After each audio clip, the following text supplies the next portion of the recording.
Opening up this edition of SmackDown is the second United States Championship Invitational Fatal 4-Way. The champion Austin Theory is at ringside. The participants are Rey Mysterio, Sheamus, Cameron Grimes, and the megastar LA Knight. Yeah! There's a great Tower of Doom spot where everyone gets wiped out. I've not seen a tower fall down like that since September 2001.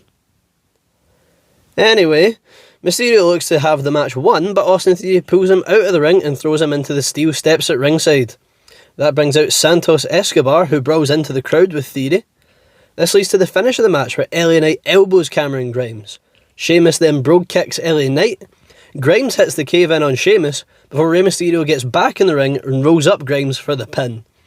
This sets up Rey Mysterio vs Santos Escobar next week, with the winner facing Austin Theory at SummerSlam for the United States Championship.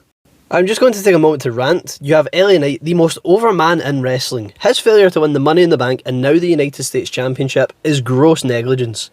It's purposely refusing to give someone opportunities because it was the WWE fans that got behind him. Seems like now WWE want to punish LA Knight for having the audacity to get over on his own accord. It genuinely bothers me that they treat someone with this talent this poorly, and if they have no significant plans for him, just let him go somewhere he will be appreciated. Sorry for the rant, but things are not looking good for LA Knight. Looks like he'll be missing from the pay-per-view again this month. Charlotte Flair and Io Sky have just a fine match. There was nothing really notable about this one. I feel like they were holding back for a bigger match down the line. Charlotte wins with natural selection, a move that I personally have always hated and think looks terrible. After the match, Asuka attacks Charlotte, putting her on an armbar and then posing with the title to end the segment. Austin Theory faces Santos Escobar in an obvious example of WWE saying that the United States title invitational doesn't mean anything. Obviously Santos isn't winning the tournament if he's facing the champion 2 weeks before the pay-per-view. There's a top rope Hurricane Rana from Santos to Theory that had me out of my seat before Santos drills Theory with the Phantom Driver to pin the United States champion. I still do not think that Santos is winning the US title invitational though. In the main event match of the night, Dirty Dominic Mysterio faces Butch, putting on the line his newly won North American Championship. Rhea Ripley helps Dom Dom retain the title again, in another fine match. Again, nothing really notable about it, but yeah, it was fine for what it was. In the main event segment of the night, we have the rules of engagement for Roman Reigns and Jey Uso at SummerSlam.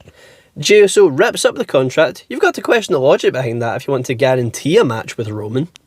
Jey says the match will be tribal combat, meaning no disqualifications and no countouts, anything goes. The pair shake hands and put their heads together in what's presumably a ritual of respect. Solo flips the table and is about to spike Jey, but it's Roman that stops Solo. Jey hits a super kick on Solo as Roman retreats, and that's how the show ends. Thank you so much for listening to my highlights and review of this week's edition of SmackDown. If you enjoyed it, please do leave a like, subscribe, and of course comment, let me know what you think I can do better. And I'll see you all next time.